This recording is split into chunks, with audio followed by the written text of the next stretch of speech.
Because a contract is a private agreement between the parties who've entered into that contract, it is fitting that these parties alone should have the rights and liabilities under the contract. This concept is referred to as privity of contract, and it establishes the basic principle that third parties have no rights in contracts to which they are not parties. You may be convinced by now that for every rule of contract law there is an exception.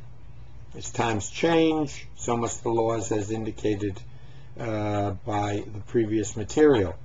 When justice cannot be served by adherence to a rule of law, exceptions to that rule must be made. Here we look at some exceptions to the rule of privity of contract. These exceptions include assignment and delegation, as well as third-party beneficiary contracts. We also examine how contractual obligations can be discharged. Normally, contract discharge is accomplished by both parties performing the acts promised in the contract.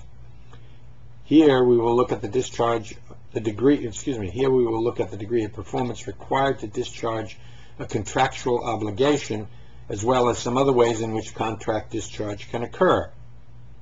When it is no longer advantageous for a party to fulfill his or her contractual obligation, the party may breach the contract. A breach of contract occurs when a party fails to perform part or all of the required duties under a contract.